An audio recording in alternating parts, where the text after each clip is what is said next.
DCP mix city channel में सभी विद्यार्थियों का स्वागत है।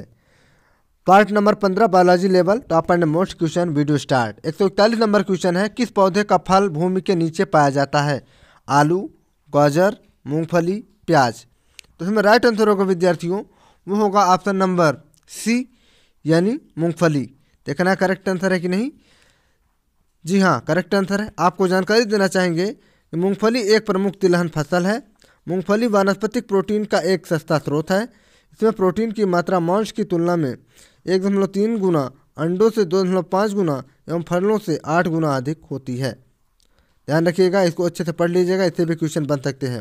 नेक्स्ट क्वेश्चन, संसार में सबसे तेज बढ़ने वाला पौधा है? बांस, चावल, मनी प्लांट, ठीक, जिसे कहते हैं टीक।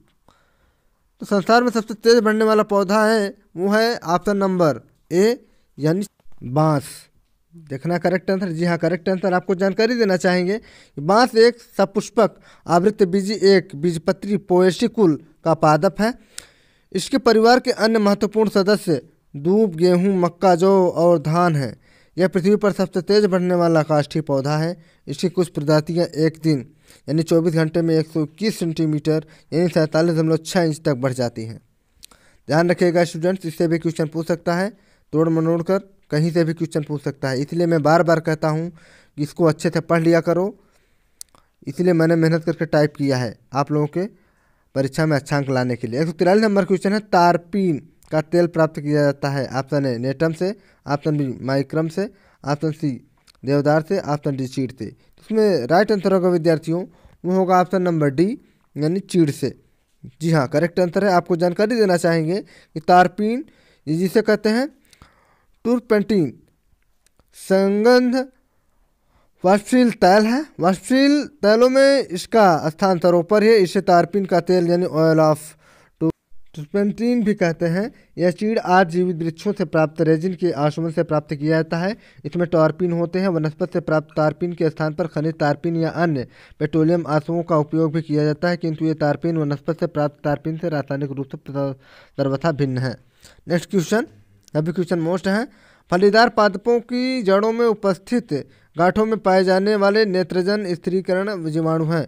मृतोजीवी, पराश्रयी, तहजीवी, प्रोटोपघटनी। इसमें राइट आंसर होगा विद्यार्थियों, वो है ऑप्शन नंबर सी यानी सहजीवी।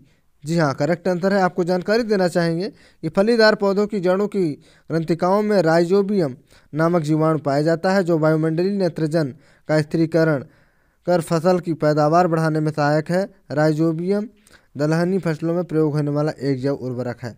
नेक्स्ट क्वेश्चन, प्रकाश संश्लेषण के लिए कौन सी गैस आवश्यक है? O2, CO, N2, CO2। इसमें राइट आंसर होगा विद्यार्थियों, वो होगा ऑप्शन नंबर डी यानी CO2। देखना करेक्ट आंसर है कि नहीं। जी हाँ, करेक्ट आंसर है। आपको जानकारी देना चाहेंगे कि काल संश्लेषण के लिए कार्बन डाइऑक्साइड गैस की आवश्यकता होती है। प्रकाश संश्लेषण की क्रिया में कार्बन डाइऑक्साइड को लेते हैं और ऑक्सीजन को निकालते हैं। इस प्रकार वातावरण को शुद्ध करते हैं। ऑक्सीजन सभी जंतुओं को सांस लेने के लिए अति आवश्यक है। इससे भी क्वेश्चन फंस सकता है विद्यार्थियों, मनोरंजन के साथ पढ़ें। नेक्स्ट क्वेश्चन की ओर, वेरी मोस्ट क्वेश्चन, ऑक्सीजन जो प्रकाश संश्लेषण से उत्पन्न होती है वो कहलाती है जल से, कार्बन डाइऑक्साइड से, क्लोरोफिल से, फास्फोग्लिसरिक एसिड से। इसमें राइट आंसर होगा विद्यार्थियों, वो है ऑप्शन नंबर ए यानी जल से। जी हाँ, करेक्ट आंसर। आपको बताना चाहेंगे कि पौधों की प्रकाश संश्लेषण की क्रिया उनसे निकली समस्त ऑक्सीजन जल से प्राप्त होती है। नेक्स्ट क्वेश्चन, बौने पौधों को किसके अनुप्रयोग से लंबा किया जा सकता है? Gibberellins, auxin, cytokinin, dormin. तो इसमें राइट आंसर होगा विद्यार्थियों, वो होगा ऑप्शन नंबर सी यानी साइटोकिनिन। जी हाँ, करेक्ट आंसर है। आपको जानकारी देना चाहेंगे कि साइटोकिनिन सीके पौधे की जड़ों और शूटिंग में तेल विभाजन या साइटोगेनेसिस को बढ़ावा देने वाली पौधे के विकास पदार्थों जिसे कहते हैं फाइटोहॉर्मोन की एक श्रेणी है। वे मुख्य रूप से सेल विकास और भेदभाव में शामिल है, लेकिन अप्राकृतिक प्रभुत्व अच्छी कली वृद्धि और पत्ता शिथिलता को भी प्रभावित करते हैं। फोल्के स्कोन में 1940 के दशक में नारियल के दूध का उपयोग विस्कॉन्सिन, मेडिसन विश्वविद्यालय में अपने अप्रभावों की खोज की। इसे भी क्वेश्चन फंस सकता है, ध्यान रखिएगा। 148 नंबर क्वेश्चन है, जीन शब्द का सर्वप्रथम किसने किया, यानी प्रयोग किसने किया? वाल्डेयर, वाटसन, क्रिक, जोहानसन। इसमें राइट आंसर होगा विद्यार्थियों, वो होगा ऑप्शन नंबर डी, यानी जोहानसन। जी हाँ, करेक्ट आंसर है। आपको जानकारी देना चाहेंगे, कोषोत्तरों पर स्थित डीएनए की बनी वो अति सूक्ष्म रचनाएं जो आनुवंशिक लक्षणों का धारण एवं उनका एक पीढ़ी से दूसरी पीढ़ी में स्थानांतरण करती हैं, वो जीन वंशाणु या पित्रैक कहलाती हैं। जीन डीएनए के न्यूक्लियोटाइडों का ऐसा अनुक्रम है जिसमें सन्निहित कूटबद्ध सूचनाओं से अंततः प्रोटीन के संश्लेषण का कार्य संपन्न होता है। यह आनुवंशिकता के बुनियादी और कार्यक्षट घटक होते हैं। यह यूनानी भाषा के शब्द जीनस से बना है और जीन शब्द जोहानसन ने 1909 में दिया था। ध्यान रखिएगा स्टूडेंट्स, इससे भी कई क्वेश्चन बन सकते हैं। कोई भी आप क्वेश्चन पढ़ें, कुछ भी पढ़ें, मनोरंजन के साथ पढ़ें, आनंद के साथ पढ़ें, कोई गहराई ना लें और याद करके जाएं। 100% फुल वारंटी के साथ मेरा क्वेश्चन फंसेगा। और नेक्स्ट क्वेश्चन के साथ बढ़ते हैं, सभी क्वेश्चन मोस्ट हैं। कौन सा कोशिकांग प्रोटीन संश्लेषण में प्रमुख भूमिका निभाता है? लाइसोसोम एवं सेंट्रोसोम, एंडोप्लाज्मिक रेटिकुलम एवं राइबोसोम, गोल्जी उपकरण एवं माइटोकॉन्ड्रिया, लाइसोसोम एवं माइटोकॉन्ड्रिया। इसमें राइट आंसर होगा विद्यार्थियों, वो होगा ऑप्शन नंबर बी, यानी एंडोप्लाज्मिक रेटिकुलम एवं राइबोसोम। जी हाँ, करेक्ट आंसर। आपको जानकारी देना चाहेंगे कि राइबोसोम एक ऐसा सेल या कोशिका संरचना है जो प्रोटीन बनाती है। कई कोशिकाओं के फंक्शन या कार्य जैसे कि मरम्मत या रासायनिक प्रक्रियाओं को निर्देशित करने के लिए प्रोटीन की आवश्यकता होती है।